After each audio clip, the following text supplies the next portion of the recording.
ముఖ్యంగా ఈరోజు ఎంత ఆనందకరమైన విషయం అండి. మా ఛానల్ 10,00,000 సబ్‌స్క్రైబర్స్‌ని మైలురాయిని దాటిందండి.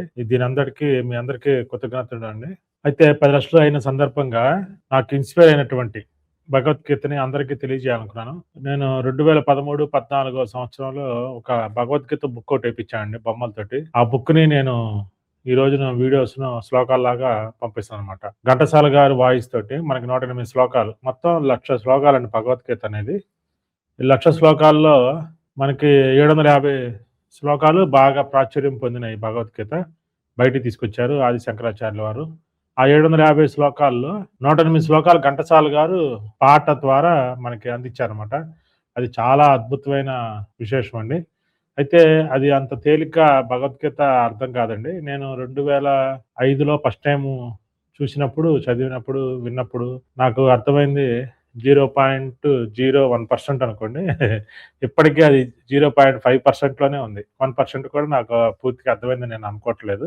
ఏది అంత పుస్తకం ఏపిచ్చి రోజు నేను ఈ శ్లోకాలు ఎన్ని పెట్టించినా కూడా మనకు అర్థమైంది 0.5% మాత్రమే. అంటే ఇంకా అంత అర్థం కావాల్సిన అంత ఉందనమాట. భగవద్గీతలో గొప్పతనం ఏందంటే, మనము ఏదైనా సమస్య వచ్చినప్పుడు భగవద్గీత చదివితే సమస్య చిన్నదైపోద్ది. ఫర్ ఎగ్జాంపుల్ మనం రోడ్డు మీద ఎవరో ఇద్దరు కొట్టుకుంటా ఉన్నారు. అక్కడి నుంచి చూస్తే మనకెలా ఉంటది? కళ్ళ ముందు దగ్గరగా చూస్తుంటే ఎలా ఉంటది ఫీలు? అదే విషయాన్ని ఫస్ట్ స్టేర్ నుంచి చూస్తే ఎలా ఉంటది? ఐదో స్టేర్ నుంచి చూస్తే ఎలా ఉంటది? పైన విమానం నుంచి చూస్తే ఎలా ఉంటది? ఎప్పుడైతే పై లెవెల్‌లో ఎళ్లి చూస్తున్నామో ఆ సమస్య చాలా చిన్నదిలాగా ఉంటది. ఈ అరుపులు, కేకలు ఇయన్నీ చాలా చిన్నయిలాగా ఉంటాయి. అది దగ్గరగా చూస్తే పెద్దదిలాగా ఉంటది.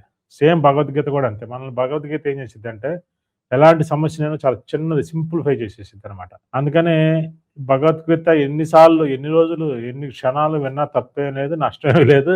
ఉండే కొద్దీ మనం ఎదుగుతామే తప్పితే, అది దానివల్ల నష్టపోయేది కొద్దిగా కూడా లేదు. ఒక విధంగా చెప్పాలంటే మనం భగవద్గీత ఈరోజు ఆన్‌లైన్‌లో ఎంతో ఉందండి. మేము ఆ రోజుల్లో మాకు ఏమి లేదసలు.